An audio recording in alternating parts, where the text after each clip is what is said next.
Donc je vais ajouter donc Ayen à la discussion.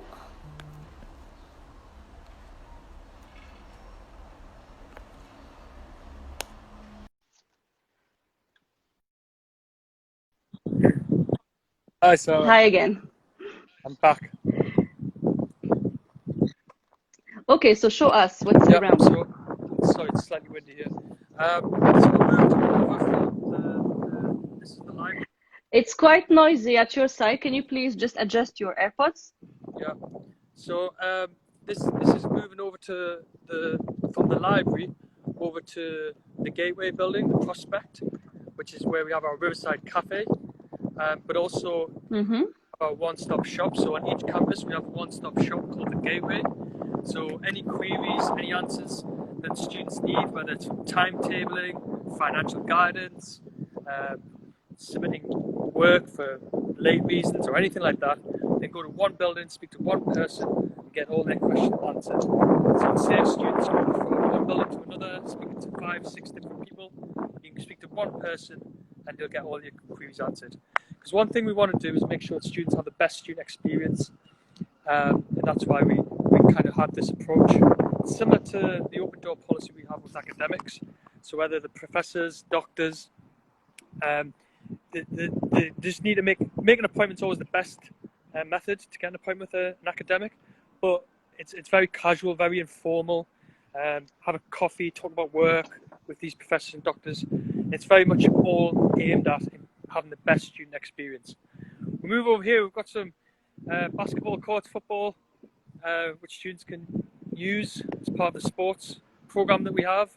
And is it available to all students, or do they have to pay for a club to join? They can join one of the clubs and societies. The international office actually has a football team. So if there's any students coming over and they want to give us a game, we're more than happy to accommodate the game. We're always looking for new teams. We played a team from Egypt and we played a team from Nigeria. So any other teams or any other students want to play the international office, more than welcome to do so. You see the building in behind the courts. This is the media school, the Faculty of Arts, Creative Industries. So that's where we have a cinema, we have green rooms, radio stations, all that type of equipment. So that's quite a large building there. Lots of art. I'm trying to walk around to stay away from all the lawnmowers making the noise. And as we walk along the riverside, we have the National Glass Centre, which is owned by the university. And this is where we do MA Glass and Ceramics. So on this campus, we're very much focused on business, law, tourism, arts, creative industries, computing, and engineering. On the other campus, which is around 10-15-minute walk, or we also have the campus bus, which takes 5 to 6 minutes free of charge to all students to get to the other campus. That's where we have all our health provision, so health, science and well-being, everything from pharmacy, psychology, nursing. We also have medicine, which will be available to international students in a few years' time, but not at the moment. We also have, at the moment, we have our foundation centre there, but by September, they're moving into a new building. So the Cambridge Education Group Foundation students will be on this campus, and I'll show you that building soon. Brand new building, open to our foundation and pre-master students. As we walk through here, so I'm coming up to the main campus now. As we go through, car park available for students if they need it. They need to buy a car first. So this building coming up here is for computing and engineering. So we have some fantastic engineering labs, specialised in electronic and electrical engineering, automotive engineering and mechanical engineering. Some fantastic facilities. Unfortunately, I can't go into the buildings at the moment as they're getting prepared. In this building also. But anyway, I've been at the university in July last summer, And Yeah. I took some photos from inside and also some videos that students can find on our CasaEducation Instagram page on the highlights. So there are special albums for each university, and one of them is for University of Sunderland. So if they want to see inside, they can just check our Instagram page or the University of Sunderland website and YouTube pages as well. Absolutely, some fantastic computing facilities. Doing some great courses in terms of cyber security and big data now, which is quite big, popular around the world now. This is the quadrant. Sorry, it's slightly windy.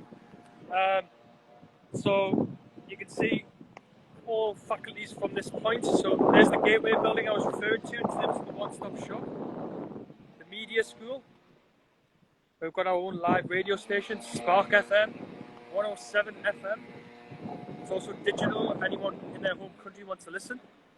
That's the Sir Tom Curry Lecture Theatre, where we have up to 400 students at one time. Moving over to the business school, and then here's our computing and engineering faculty. What I'll do is I'll start walking over to where the new foundation centre will be, so you can get a good view for that for any of those students needing foundation or pre-masters. Especially the ones applying for pharmacy. What's that, sorry? Especially the ones applying for pharmacy program. Yeah. So the pharmacy program itself is actually delivered on the other campus, but for the foundation, it will be on this campus. And the good thing is about the foundation is that throughout the foundation program, we have an engagement plan where academics who will be teaching on the bachelor will get to meet students and interact with students and do workshops with the students whilst they're in foundation. But also we try to keep students that are in the same classes in foundation in the same classes whilst they're on the bachelor. So the transition from foundation onto bachelor is quite seamlessly, quite easy, the transition to go from foundation onto the bachelor. As we walk up here, you can see Emily Sunday, who's our Chancellor. Very famous singer. Yes. And then this is the entrance of the business school, well, the back entrance, the Veg Vardy Centre, which is the business school. We also have a mock law court for our law students, so students can practice mooting and debating. We've got the campus bus stop, so this is where the campus bus comes. It's quite regular, every 15 minutes, half an hour during the busy times. Students simply get on, show their student card, goes to all accommodations, and it also goes to the other campus. Jump on, jump off, whenever you want. So getting around the city centre is relatively easy. This here in front of me is the new foundation centre, Wearside View. So come September, all teaching for the foundation and the pre-masters will be in this building. Very modern, all the facilities that the students need. And like the other buildings, we are preparing for social distancing, and hopefully that will not be required, but if it is to be required, then we're prepared for it. Okay. Can you talk a little bit about the induction week? Because some students, they might be traveling by themselves without their parents, especially the ones applying for bachelor programs. And they are, especially parents are afraid, like what will happen when they arrive the UK? How will they be received? Absolutely. So the most important thing is to arrive as quickly as possible, really, because we want to prepare students before the classroom starts. We know that sometimes that's not possible for all students, and we do have a little bit of flexibility around that. But the earlier you get here, the quicker you'll hit the ground running in terms of your studies. So my approach to that would be in terms of letting us know your arrival dates as early as possible. So flight numbers, times of arrival, and what we're trying to do at the moment is try, where possible, to schedule as many airport pickups as possible. This might not be possible for everyone, but we're trying to assess which students we can accommodate and help with transport to accommodation and to on campus. But the earlier we get the flight details, the earlier we can make arrangements. If we can't, we'll direct. And what are the airports you advise students to fly to? So the airport is Newcastle International Airport. Most is transit, so you can go via Heathrow, Amsterdam, Paris, or via Dubai. They're the most popular flights. And just to get them details as quickly as possible, and we'll try our best to help students arrange airport pickups, or at least guide them to where they need to go, and someone will greet them either at the airport or at their accommodation. But the key message is get here as quickly as you can. Don't wait until teaching started, because you're always playing catch up. We know sometimes that's not possible. We will put measures in place to catch up on what you can, but the earlier you get here, the more success and the better student experience you will have. So here's Wayside View, where our foundation centre is going to be. And just a small walk up there takes you into the city of Sunderland, where all the shops, cafes, bars, restaurants are, and also our city campus. Just a small walk. Shops reopened as of Monday gone, and there's going to be an announcement today in the UK on hospitality industry. So in terms of restaurants and cafes, we expect them to be slowly opening up within the next 2 weeks. So again, there is no reason to worry about the intake, the September intake, because as for now, it will happen, and students can still go to the UK and study on campus. Absolutely. The biggest risk is applying late and missing the opportunity. Since we announced that we were producing CAS early last week, the amount of applications that we're receiving is unbelievable. And our team's working tirelessly to get them offers out within 48 hours, but the volume's so big.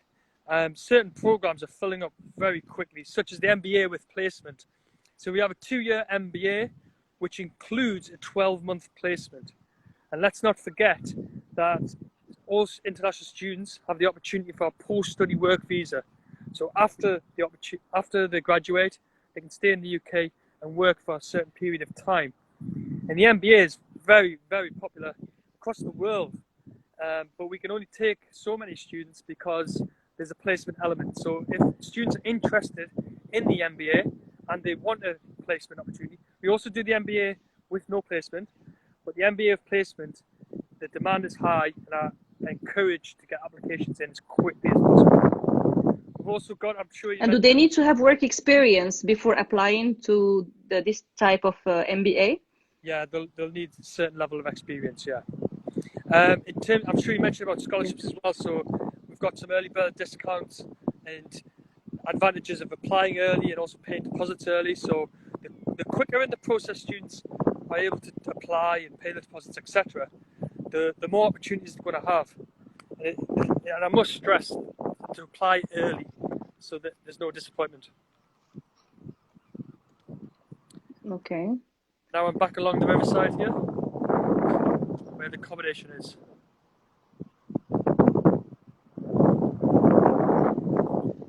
When the sun's out, it's a beautiful location.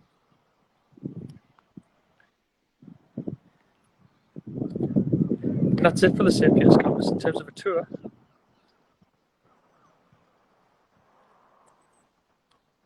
Is there any other questions coming through, Sarah? No, just people are watching. Because I've been answering like all the questions regarding the entry requirement, visa procedure, scholarship, and both campuses in London and Sunderland earlier. Yeah, we had like 1 hour discussion before.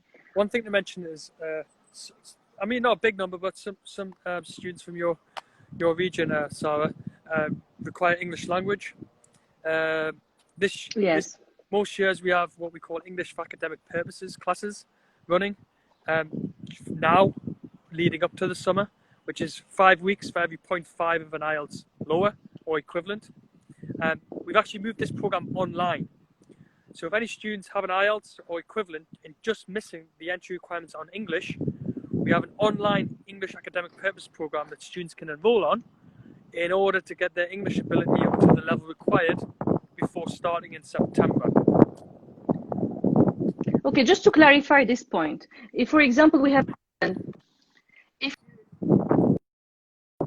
Sorry, Sarah. For example, we have a student who accepts. Yes, if for example we have a student who's interested to take these 5 weeks of English language program before the start of the program. Yeah. So does he need to take the IELTS UKVI after finishing this program, or As long as he will gets he the progress requirements from the directly? university. So our marking system is equivalent to IELTS. So as long as the student gets 6.0, they don't need to take another IELTS, they can come directly onto the program. Okay, perfect. So this applies to students entering for the bachelor or master Exactly the program, same, yeah. Exactly the same. And we accept a wide range of English language qualifications in order to get into the online EAP. And I'm sure you can share the start dates and last date of application, etc. after this, Sarah, because I'm not quite sure I know them from the top of my head. Yes. So students are asking how much does it cost for the English language. I will share that with you guys it's after the live. It's roughly around about £900 for every 4 weeks needed.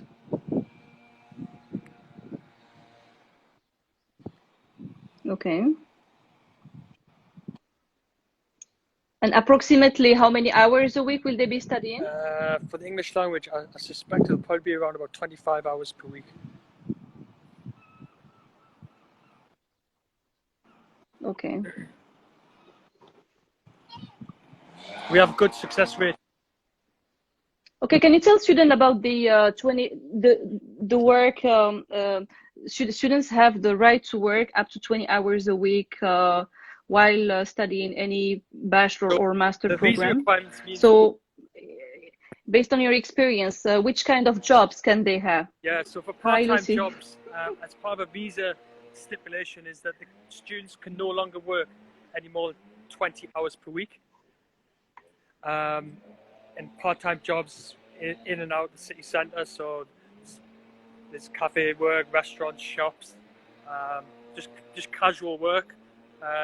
University really doesn't particularly help in finding part-time jobs, but we do have a career service, so we can help with things like CVs, interview techniques, etc. And there is some bulletins in terms of jobs available which students can apply for. But Sunderland is very much a student city.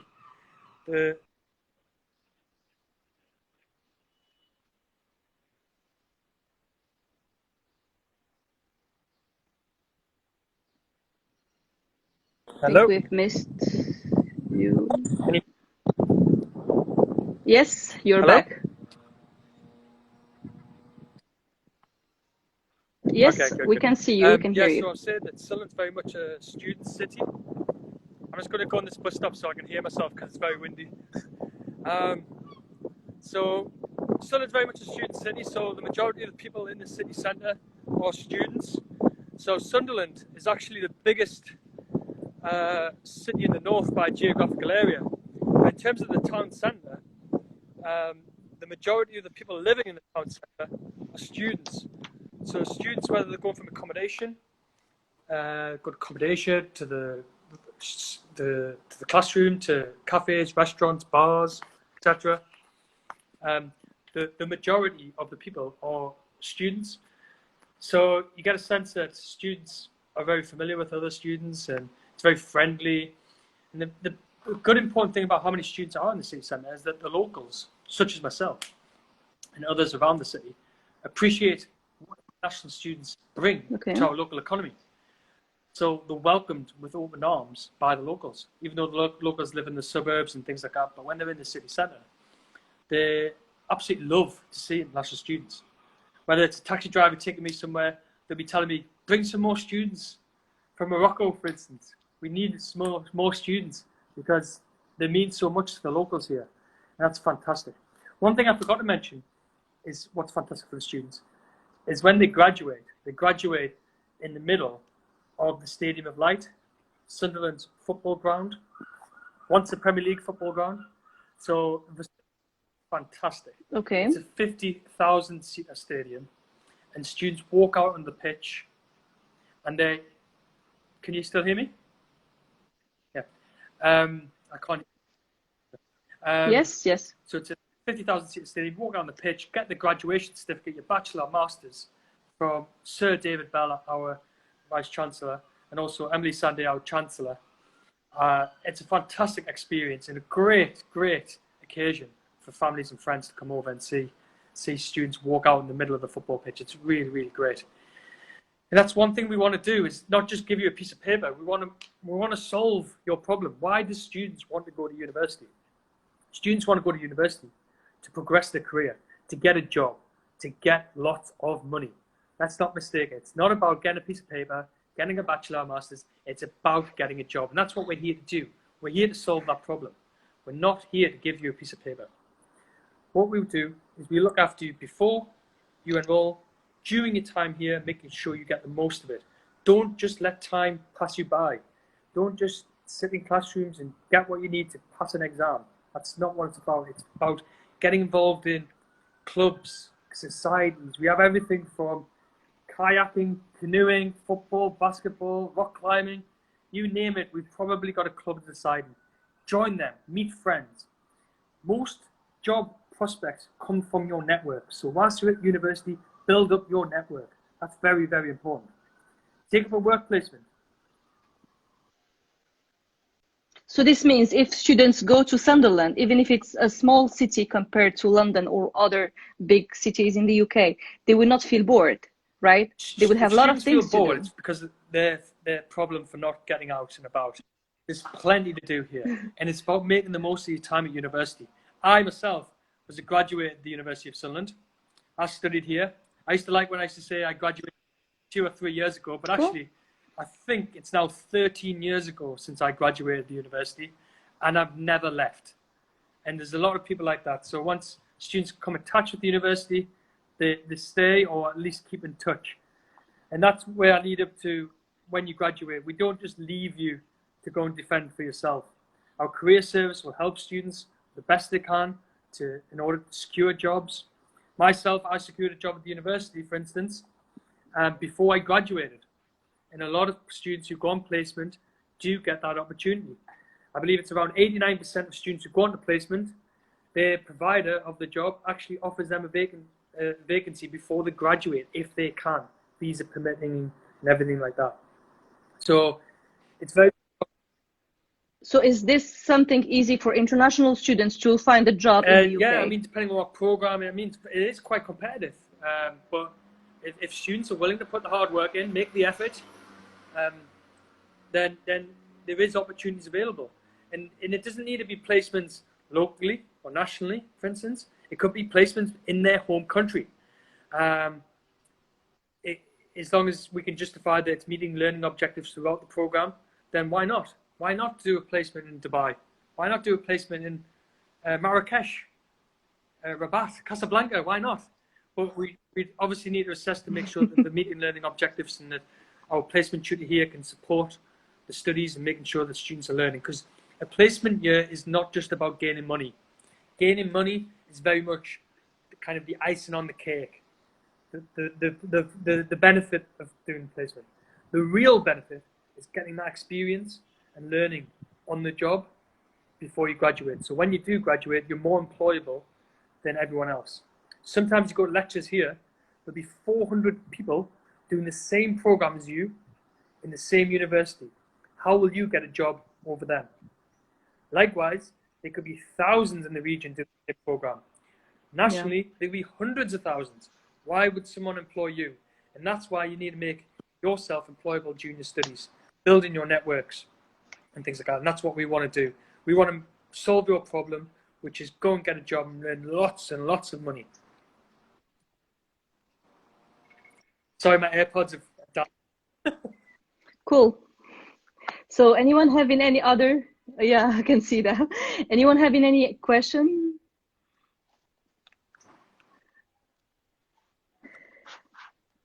Can you tell us a little bit about the PhD programs? Like how can a student apply for a PhD? The most important thing about PhD is have a research proposal. Know what you want to research. The amount of times students come to me and say, I want to do PhD in business. Yeah, That's a very, very wide subject area.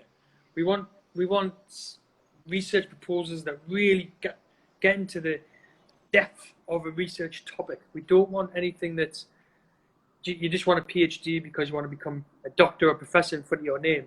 We want to be solving real research issues and problems. So the first important thing is to understand really what you want to research, and then look at a kind of the research proposal. And the easiest thing to do for that, as my example, is go into a certain topic that you've identified within your dissertation or master's dissertation, and that's one thing that students do forget, is you've already done a lot of research in terms of your master's dissertation. If that's still an area that you want to focus your PhD on, why not expand on that dissertation? Why not really investigate one of the topics that come up within your existing research? And my advice is you really do need a research proposal before any consideration in terms of application, and really identify what kind of research topic you want to do.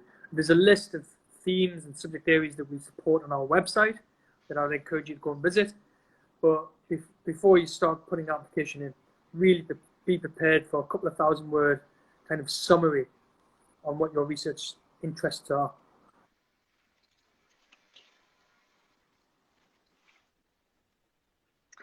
Okay, so here I have Hasna asking, how can someone apply for masters? So basically, you should have at least a bachelor degree, 2.2 honors, and also sit for the IELTS, get at least 6.0 with no less than 5.5 in one of the 4 elements. And we also need a recommendation letter and a CV in English, and a personal statement. So all these entry requirements, you can go back to my first live and of course, listen to them. Yes? Send all that to you, Sarah, at CasaEducation. Apply to Sarah will make the application Thank process you. fantastic, easy, not complicated. And things like visa, I think a lot of students worry and panic about visas, but actually, if you follow the guidelines and processes, it's relatively easy. But that's what Sarah's there for you, is to make that process as easy as possible. And she does her and her team will help you through the entire process, from application to getting here on campus. It will be easy. Sarah will promise that. And the campus bus has just turned up. Thank you. So okay, so is this the free bus? You must be thinking I need to get on it, but I actually don't. Okay, so guys, it's one of the most affordable. You don't have the card, okay. So to sum up, like, University of Sunderland is one of the most affordable universities in the UK, and also it's you don't have like to spend a lot of money on a monthly basis there, as the accommodation is quite cheap compared to other cities. Plus, the good thing is we can offer you 1 year free accommodation. So basically, what you will end up paying is just your tuition fees and your food and your daily expenses. Bus is free, university is affordable, accommodation is free for the first year. So what are you waiting for? Just contact us, send us your documents, and let's get you to Sunderland. So Marwan is asking, does the university have a football team? Yeah, we have various football teams. Sunderland is known for football. football. Football in the northeast here. I should be ashamed to say I'm actually a Newcastle United fan, but Sunderland has been in the Premier League. We've got a good following here. We're football mad. And we have various football teams, so in order to cater for different levels. So if you're very, very good, you'll be in the first team, and then we've got, depending on the level and capability, we've got other teams to accommodate. But we also have 5-side teams that just for fun that students can join. And as I say, we have our international office team. I would like to say we're unbeaten. I think we're more beaten than unbeaten, and we would like students to come and play us. Get your friends together, pull together a team in the international office with myself. We're more than happy to play you.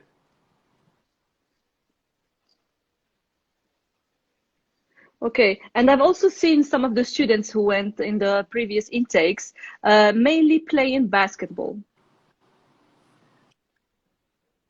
So the students also play basketball a lot.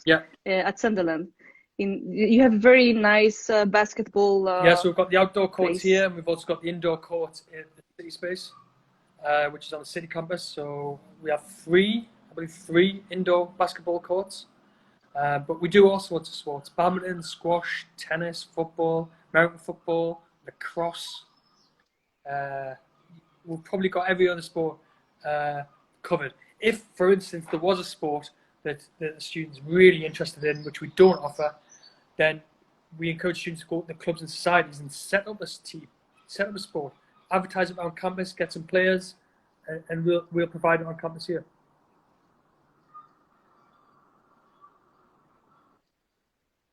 Okay. So we hope to welcome as many Moroccan students in September intake, both for undergrad and postgrad programs. I think we've answered all the questions here. So the live will be saved on CasaEducation Instagram page. So if you guys want to check it again or go back to the first live where I've been discussing the entry requirements, the scholarship opportunities, the programs available, and also the visa procedure, you can just go back to the first live, which is already on CasaEducation Instagram page. So, Ian, do you want to add something? One thing I would encourage is, Sarah, you've sent a lot of students here from Casablanca, Rabat, all the cities of Morocco. Is put them in touch with students so they know from the students' perspective what it's actually like here from Sunderland. I could be telling students anything, but I know from myself, I had a fantastic student experience here. Sunderland University did a lot for me, did change my life, as our slogan says, but heard from students in Morocco. But also, get in touch with other students in Morocco who are planning on coming here in September, October. Meet them or virtually meet them before you come in order to make yourself have a friendly face. Travel with someone. Meet someone in Morocco before you come. Travel with them and it'll make you more at ease. It might put your parents more at ease because we know that traveling to a different country can be quite scary, can be quite daunting. But actually when you get here, we're not that bad. We'll look after you. You'll be safe. You'll be secure, you'll have a fantastic experience. But for your own peace of mind, meet people coming here with, like yourself, to our campus in September, October. Meet them before you come and travel with them. It'll make a better experience for when you're on the flight. Yeah.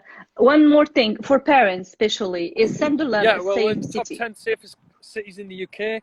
In all honesty, not much crime or anything in the UK per se anyway. We do have a campus in London, and where we're situated in London, it's relatively safe. So East London is based in Canary Wharf. It's a business district, so it's very safe. The things you probably hear around the news is almost kind of central London. But in terms of the northeast, very safe. We do have on-campus security, 24 hours a day on both campuses and accommodation. But to be honest, that's just for peace of mind. We have no reported crime or any concerns or any issues. So students should feel very, very safe.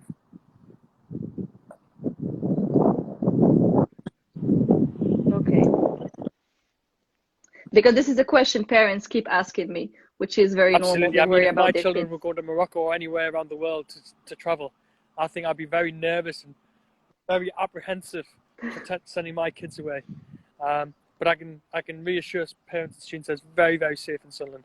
As I mentioned earlier, the locals here are very, they understand the benefits of bringing international students here, whether it's joint research, bringing money into the local economy,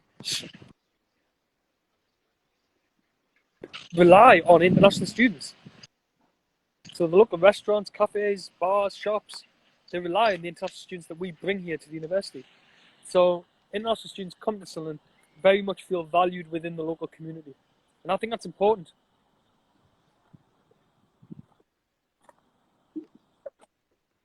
Okay. There is also one more thing that students and especially their parents keep asking me is it easy to find halal shops in Sunderland? The answer is yes. So there are a lot of Muslim communities in Sunderland, so they can find halal food and especially halal meat and chicken. If I said about 15 years ago that halal restaurants and supermarkets in Sunderland, I would probably say there's very little choice.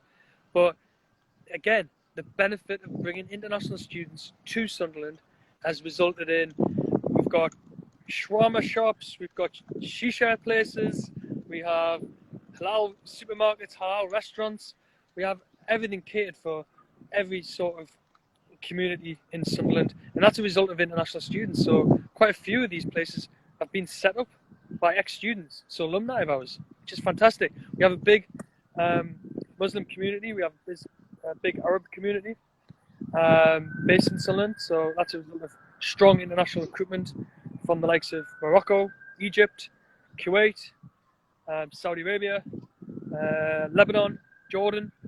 So we have a very much diverse, but beyond that, we attract students from the United States of America, Canada, all across Europe, Africa, India, Southeast Asia, so Malaysia, Thailand, China, you name it. We've probably got a student from that country.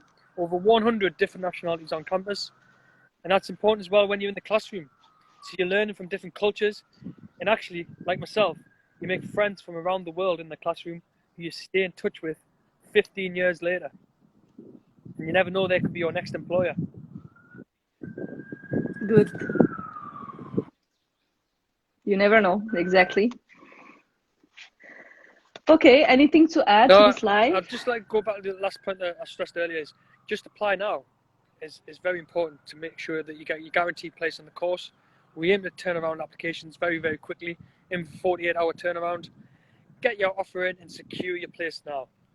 Whether you have to decide later that it may not be the case for you, or you might be seeing what the UK situation is like in terms of COVID, just apply now to secure your place. Decide, if you have to decide later and see how the situation is, then fair enough, do that. But just apply now and get your offer.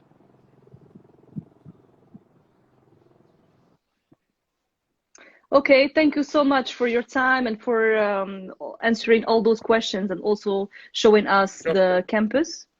So it's always a pleasure to see you even online, and hope to see you very soon in Morocco, and welcome you here, you and all the team. Inshallah. Okay, thanks, thank you, Ian. Thank you for everything. You too, bye. Have a good day. Okay.